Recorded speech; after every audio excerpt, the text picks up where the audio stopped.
자, 우리 말씀의 제목 한 번 더 선포합니다. 하나님의 은혜의 빚진 자. 하나님의 은혜의 빚진 자. 다윗은 자신의 인생에서 가장 치욕스럽고 최대 위기인 압살롬의 반란 사건을 맞이했습니다. 그 결과 자신을 추격하는 압살롬을 피하기 위해 요단강을 건너야 했습니다. 멀리 도망간 거예요. 자, 그래서 이제 또한 다윗은 전쟁에 대비하여 병력을 파악하고 군사 지도자들을 세웠습니다. 압살롬이 이제 대군을 이끌고 쫓아오거든요. 자, 그 부분 보실까요? 1절이요. 시작. 이 다윗이 그와 함께한 백성을 찾아가서 천부장과 백부장을 그들 위에 세우고 다윗이 그의 백성을 내보낼세 3분의 1은 요압의 휘하에 3분의 1은 스라의 아들 요압의 동생 아비새의 휘하에 넘기고 3분의 1은 가드 사람 이때의 휘하에 넘기고 왕이 백성에게 이르되 나도 반드시 너희와 함께 나가리라 하니 다윗이 왕궁에서 다급하게 도망친 것은 이스라엘의 민심이 다 압살롬에게로 돌아갔기 때문입니다. 그 상황에서 다윗의 피난길에 합류했던 사람들도 그다지 많지 않습니다. 더군다나 압살롬은 모든 이스라엘 지역에서 병력을 총동원해서 다윗을 쫓아오고 있습니다. 다윗의 전력은 압살롬의 대군에 비하면 매우 초라한 수준입니다. 그래서 다윗은 병력을 효율적으로 잘 활용하기 위해 조직을 3개의 부대로 재편성했습니다. 사실 객관적인 상황은 다윗에게 매우 불리합니다. 그런데 이와 같은 상황에서도 다윗과 함께하는 사람들이 있었습니다. 세상적인 관점으로 보면 이 상황에서 다윗을 따른다는 것은 매우 미련한 짓입니다. 위태한 상황 속에서 사람들이 다윗을 따랐던 것은 하나님을 바라보았기 때문입니다. 하나님을 바라보았기 때문이에요. 하나님이 다윗을 이스라엘 왕으로 세우신 것을 확실히 믿기에 따랐던 거예요. 하나님이 세우신 사람을 지켜야 된다는 거죠. 과거의 다윗은 전쟁에 출전하지 않고 왕국에 남아있는 중에 범죄했습니다. 바세바 사건이 그때 발생한 거예요. 자신의 부하들은 적들과 싸우고 있는데 자신은 왕국에서 나태하게 있다가 이제 그런 간음 사건이 발생하게 된 것입니다. 그러나 지금은 다윗이 직접 출전하겠다는 강한 의지를 보여주고 있습니다. 이 모습은요, 하나님이 원하시는 지도자의 모습이라고 말할 수 있습니다. 다윗이 왕국에서 뛰쳐나올 때는 맨발로 눈물을 훔치며 그렇게 도망쳤지만 지금 다윗은 매우 침착하게 대처하고 있습니다.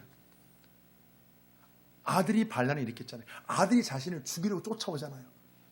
얼마나 마음이 상심되겠어요. 그 상황에서도 이토록 빠르게 마음을 회복한 것은 다윗이 하나님을 믿고 신뢰하기 때문에 그렇습니다.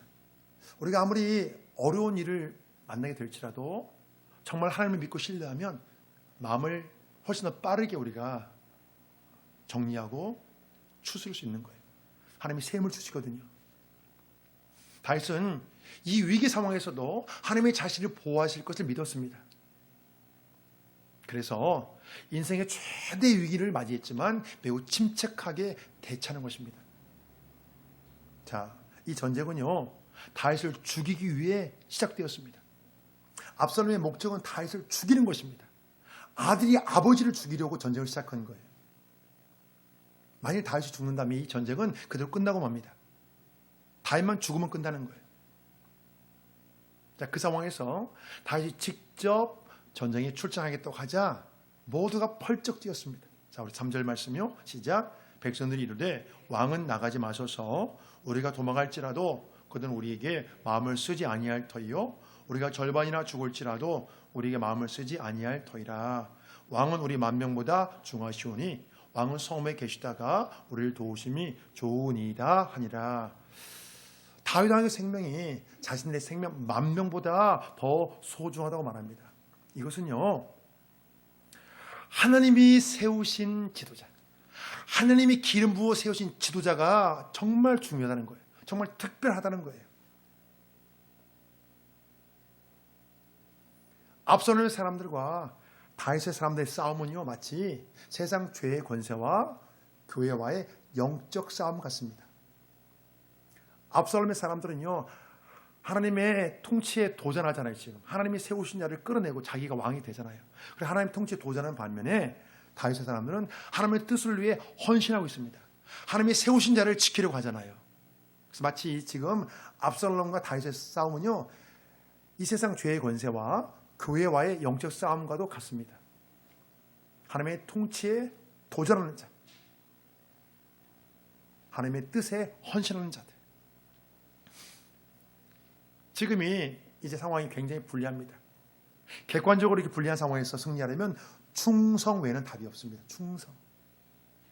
또한 성경은 맡은 자에 구할 것은 충성이라고 말씀합니다. 충성. 지금 다윗을 따르는 사람들에게 충성이 요구되는 거예요. 다윗의 병사들이 하나님의 뜻을 위해 헌신하는 이 모습이 바로 하나님께 충성하는 것입니다. 하나님의 뜻을 위해 우리가 헌신하는 게 하나님께 충성하는 거예요. 그래서 이제 압살롬의 반란 군들과 전쟁을 앞두고 모두가 자신의 생명을 바쳐 충성을 해야 합니다. 충성.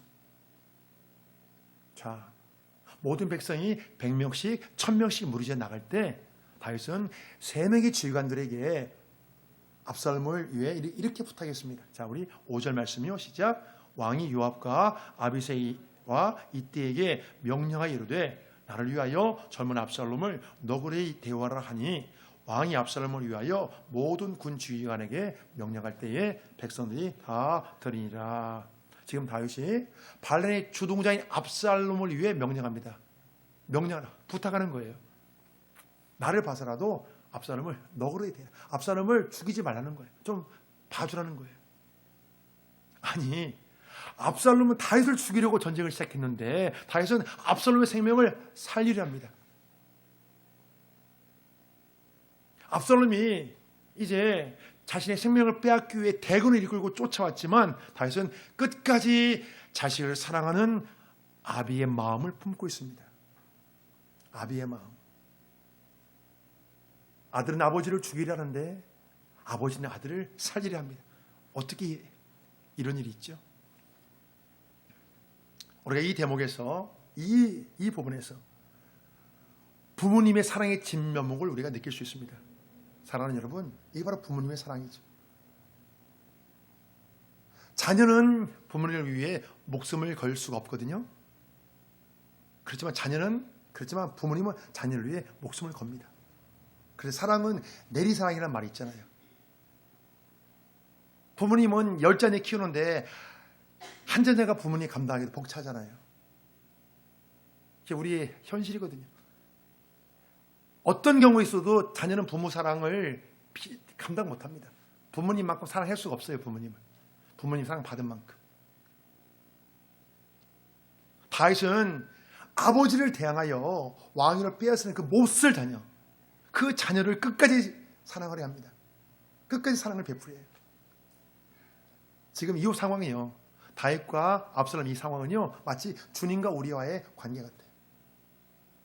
주님은 우리를 죽기까지 사랑하셨는데 우리는 자신의 유익과 편리를 위해 너무 쉽게 주님을 배신합니다. 다윗과 압살롬의 상황은요, 부모와 자녀의 관계에 대해 다시 한번 생각해 보게 만들어요. 때로 하나님의 사랑이 의심되면 자녀를 향한 부모의 사랑을 한번 생각해 보십시오. 우리가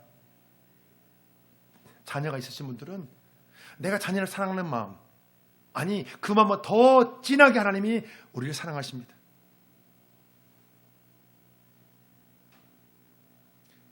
압살롬이 자신이 아무리 죽이려 해도 다윗은 압살롬을 꼭 살리고 싶었습니다. 다윗은 이미 압살롬을 용서했기 때문이에요.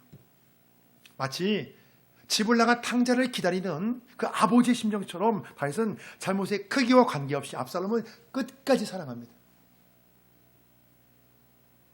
성경은요, 결국 끊을 수 없는 하나님의 사랑에 대해 이렇게 말씀해요. 자, 로마서 8장에 나오는 말씀입니다. 시작. 내가 확신하노니 사망이나 생명이나 천사들이나 권세자들이나 현재리나 장래리나 능력이나 높음이나 깊음이나 다른 어떤 피조물이라도 우리를 우리 주 그리스도 예수 안에 있는 하나님의 사랑에서 끊을 수 없으리라. 이 세상 그 무엇으로도 하나님의 사랑을 끊을 수 없다는 것입니다. 다윗이 압살롬을 사랑하는 그 마음을 통하여 우리가 하나님의 사랑을 발견할 수 있습니다. 우리가 하나님을 아버지라고 부르잖아요. 하나님 아버지, 하늘에 계신 우리 아버지. 우리는 육신의 아버지가 있고 또 하나님 아버지가 계십니다. 그렇습니다. 모태에서 나를 만드신 분이 그 창조주 하나님 바로 우리 아버지세요. 아버지, 하나님은 아버지. 하나님이 만드신 거예요. 어머니 모태에서 하나님이 만드신 거예요. 자녀가 부모의 사랑을 깨달을 때 인간적으로 성숙해지듯이 주의 성도는 하나님 아버지의 사랑을 깨달을 때 신앙이 성숙합니다. 우리가 하나님이 일을 할 때 여러분 왜 부담되는지 아세요? 아직 하나님의 사랑을 모르기 때문에 그런 거예요. 하나님의 사랑을 모르면 여러분 부담됩니다. 우리가 똑같은 거예요. 우리가 부모의 사랑에 감동하지 않잖아요. 부모의 사랑을 모르면 부모님이 좀 하는 것도 귀찮아요. 힘들어요. 부모님은 나한테 그렇게 해주셨는데 우리는 작은 것도 귀찮아합니다. 부모의 사랑을 몰라서 그렇죠. 그 사랑의 마음이 채우지 않아서 그렇죠. 우리가 하나님의 사랑에 감동되면 하나님을 위해서 헌신하는 것이 여러분 저절로 됩니다. 그냥 기꺼이 되는 거예요. 근데 하나님의 사랑이 우리가 감격하지 않으면 작은 것도 부담되는 거예요. 우리가 하나님의 복받기를 원하는 만큼 사랑하는 여러분, 하나님의 사랑을 깊이 알기를 여러분 진실로 정말 간절히 소망하십시오. 여러분 굉장히 중요해요. 하나님의 사랑을 아는 것. 올 한 해 2022년도 이게 여러분들 기도 제목이 원합니다. 기도 제목이 되기를 원합니다. 하나님, 제 하나님의 사랑을 깊이 알게 하옵소서. 하나님의 사랑을 아는 것이 여러분 모든 신앙의 출발입니다. 거기서 신앙이 시작되는 거예요. 우리가 다른 무엇보다 하나님의 사랑을 깊이 아는 그 자체가 여러분 큰 복이에요. 우리가 어떤 물질적인 육체적인 눈에 보이는 어떤 복을 받아도 여러분 그 마음 가운데 하나님의 사랑이 없으면 여러분 그것은 여러분 모래성 위에 집을 짓는 것 같아요. 언제 무너질지 모르는 신앙인 거예요. 하나님의 사랑. 자, 압살롬은 자신이 직접 대군을 이끌고 쫓아와서 지휘하는 반면에 다윗은 요압, 아비새 이때 세 명의 장군들이 병사들을 지휘하도록 했습니다. 결국 에브라임 수풀에서 치열한 전투가 벌어졌는데 성경은요 그날 압살롬의 병사들이 2만 명이나 죽었다고 말씀합니다. 자, 우리 보실까요? 6절이요. 시작. 이에 백성이 이스라엘 치러 들로 나가서 에브라임 수풀에 싸우더니 거기서 이스라엘 백성이 다윗의 부하들에게 패하매 그날 그곳에서 전사자가 많아 2만 명에 이르렀고 그 땅에서 사면으로 퍼져 싸웠으므로 그날에 수풀에서 죽은 자가 칼에 죽은 자보다 많았더라. 다윗의 사람들은 이제 압살롬의 반란군에 비해 그 숫자가 훨씬 적었지만 결국 이 전쟁에서 승리했습니다. 이 전쟁의 최종 결과를 보니까 수풀에서 죽은 자가 칼에 죽은 자보다 더 많았습니다. 자, 숯불에서 죽은 자가 더 많다? 이 사실이 사실 좀 머리로 이해가 되지 않습니다. 사람의 상식으로 납득하기 힘든 어떤 초자연적인 현상이 발생했다는 거예요. 이것은요, 그 전쟁의 현장에 하나님이 개입하셨다는 것입니다. 다윗의 승리는요, 뛰어난 전략과 부하들의 충성 때문이지만 결정적으로 하나님이 그 현장에 출동하신 결과입니다.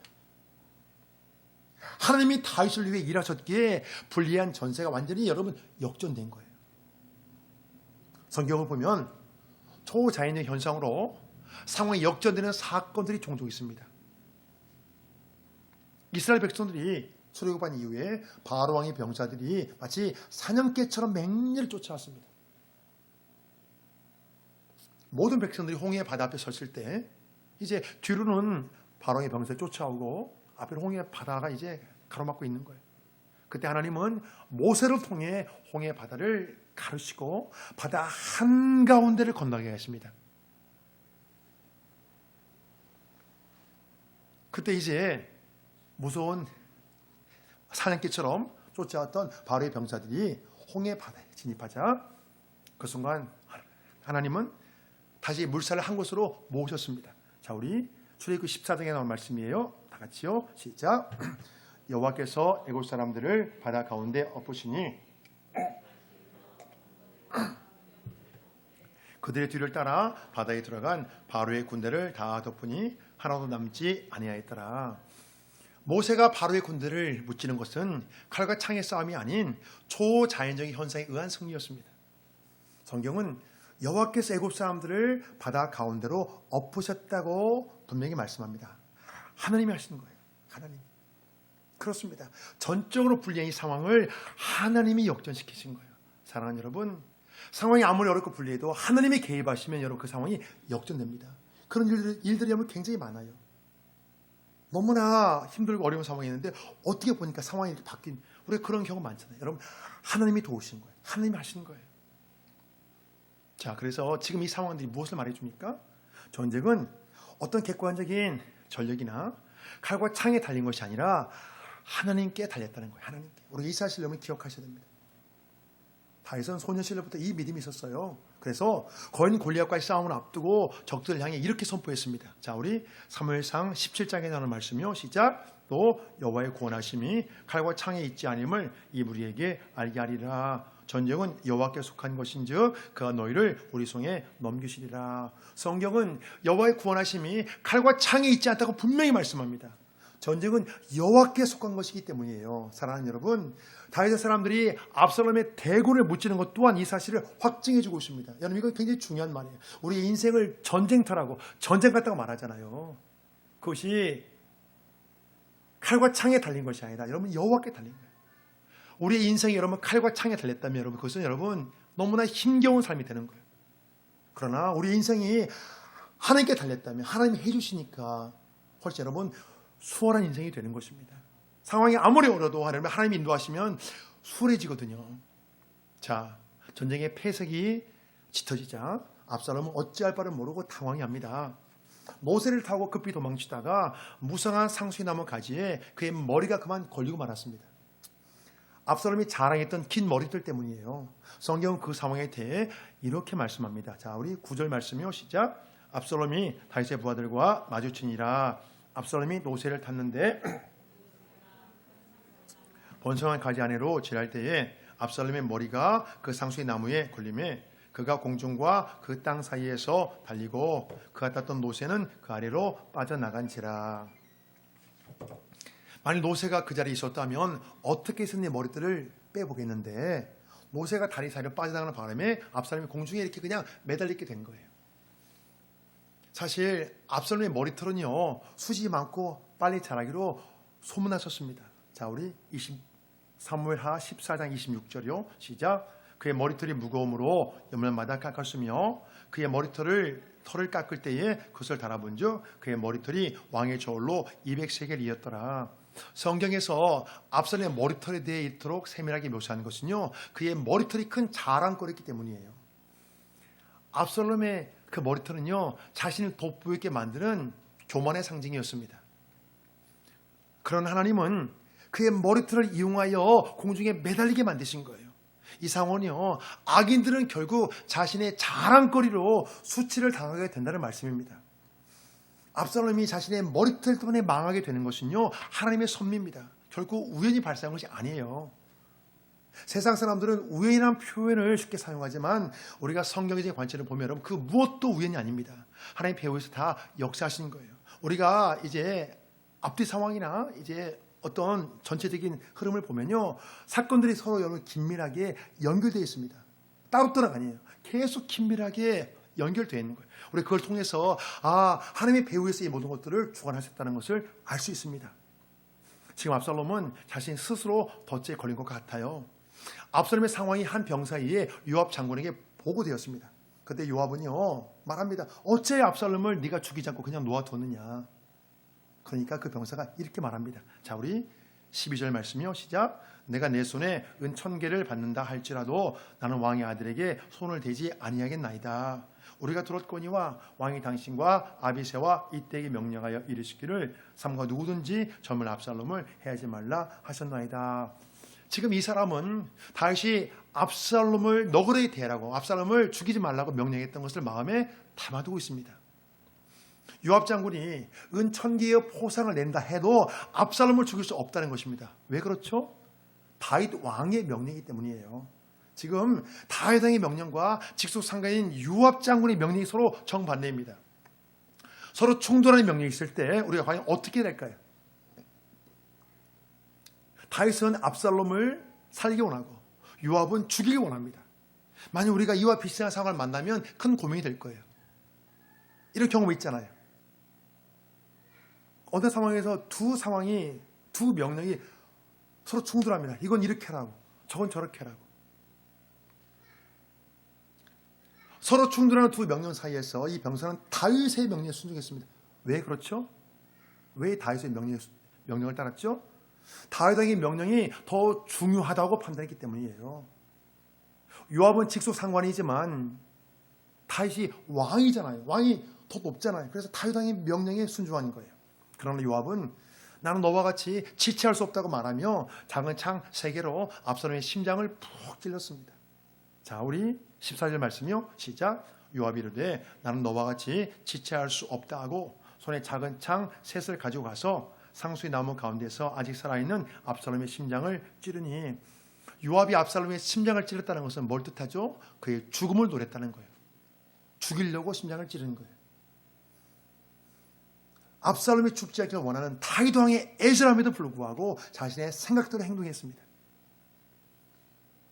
백전노장인 요압 장군은 압살롬을 죽여야 전쟁이 완전히 끝날 것이라고 판단하는 거예요. 그래서 결국 이 전쟁이 여러분 끝나거든요. 마무리가 되거든요. 사실 요압의 행동이 바르다고 말할 수는 없어요. 그렇지만 하나님의 공의를 위한 도구로 사용되었습니다. 우리가 여러분 이 사실을 잘 살펴봐야 되는 거예요. 때로 하나님은 의롭지 못한 행동을 통해서도 선한 뜻을 이루어 가십니다. 하나님은 우리가 볼 때 바르지 못한 거예요. 근데 그걸 통해서 하나님의 선한 목적을 이루어 가세요. 우리가 그것을 이해하지 못하면 자칫하면 하나님에 대해서 오해합니다. 왜 저것을 그냥 놓아두실까? 하나님은 그 바르지 못한 걸 통해서도 하나님의 선한 뜻을 펼쳐나가십니다. 우리가 하나님을 잘 이렇게 하시는 걸 보면요, 하나님은요 모든 상황과 환경을 통하여 원하시는 것을 반드시 일어나세요. 어떤 상황에서 하나님은 뜻을 펼쳐나가십니다. 요압이 다윗의 명령에도 불구하고 압살롬의 심장을 찌르는 이 사건을 통해 이 사실을 더 우리가 분명히 알 수 있어요. 하나님은 어떤 상황에서도 어떤 환경을 통해서도 하나님은 당신이 원하시는 것을 반드시 실현하십니다.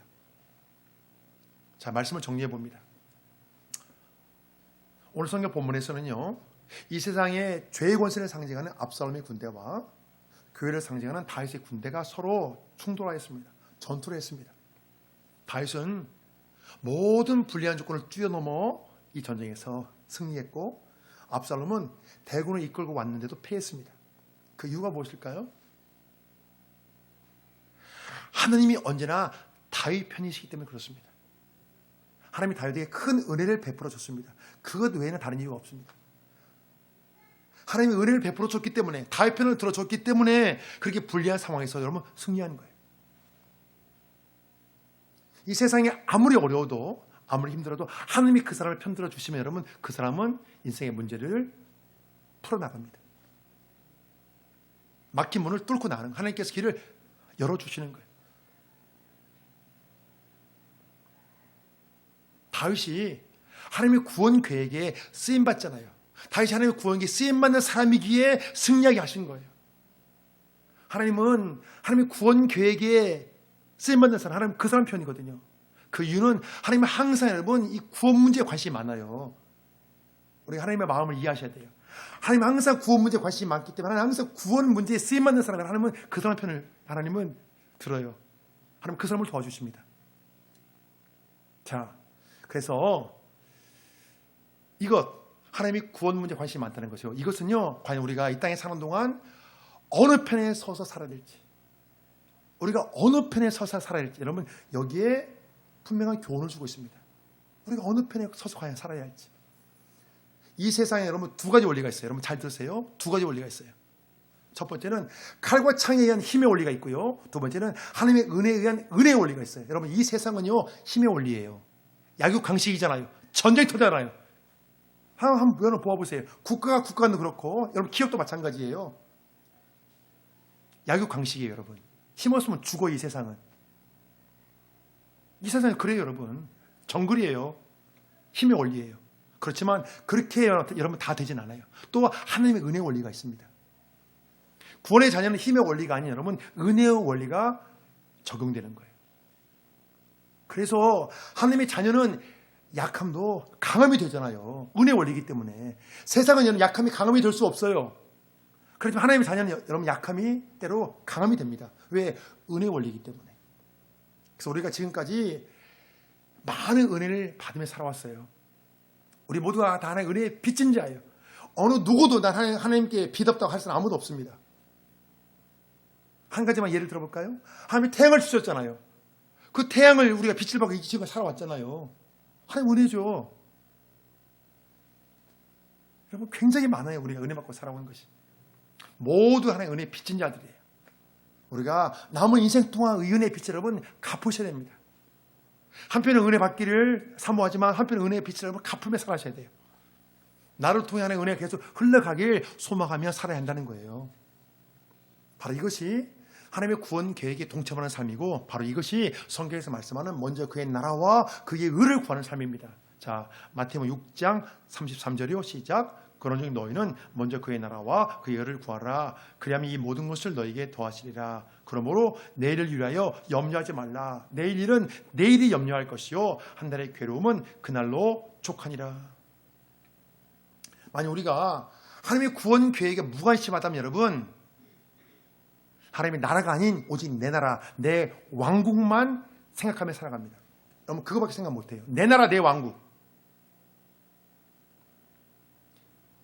내 나라, 내 왕국만 생각하는 삶은요 염려와 괴로움이 떠나지 않아요. 내 나라, 내 왕국만 생각하면 염려와 괴로움이라면 절대 떠나지 않습니다. 그래서 마음이 힘들어요. 괴로워요 마음이. 이제 우리가 새해를 맞이해서 과연 내가 어떻게 해야 하나님의 구원 계획에 동참할 수 있는지 또 내가 어떻게 하나님의 은혜의 통로로 쓰임받을 수 있을지 여러분 한번 깊이 생각해 보셔야 돼요. 그래야 염려와 괴로움과 여러분 끊어지는 삶이 되는 거예요. 우리가 조금만 관심을 가지면 당장 할 수 있는 것들이 많아요. 하나님의 구원 계획에 동참하는 삶, 하나님의 은혜의 통로가 되는 삶. 우리가 이렇게 예배하는 거, 예배자가 되는 것도 여러분 하나님의 구원 계획에 우리가 동참하는 거예요. 예배하는 삶. 또 우리가 예배를 위해 조금 더 일찍 오는 거, 시간을 잘 지키는 것도 여러분 구원 계획에 동참하는 것입니다. 또한 주의 이름으로 작은 사랑을 실천하는 것도 은혜의 통로가 되는 거예요. 여러분 우리가 마음만 보면 할 수 있는 것도 많거든요. 많은 것이 두렵고 불안한 시대를 우리가 여러분 통과하고 있어요. 우리가 그럴수록 이 세상을 통치하시는 하나님만 더욱 바라보고 하나님의 계획에 여러분 동참하셔야 돼요. 여러분 기억하십시오. 하나님의 계획에 여러분 동참하셔야 됩니다. 하나님의 계획과 내 삶과 여러분 분리되지 않아요. 분리되면 방황합니다. 왜냐하면 하나님과 내가 상관없는 사람이 되거든요. 하나님의 자녀인데 하나님과 상관없이 가요. 그러니까 마음이 이렇게 힘들고 방황하고 갈등이 오고 번민이고 그렇죠. 절대 평안하지 않습니다. 그러면 하나님의 계획에 내가 여러분 합류해야 돼요. 그래서 2020년 새해를 맞이해서 내가 어떻게 하는 것이 하나님의 구원 계획에 동참하는 삶인지 어떻게 은혜의 통로로 쓰임받는 삶인지 여러분 그러면 생각해 보셔야 돼요. 그래서 날마다 하나님의 은혜가 차고 넘치는 복된 삶이 되시길 주의 이름으로 축복합니다. 아멘.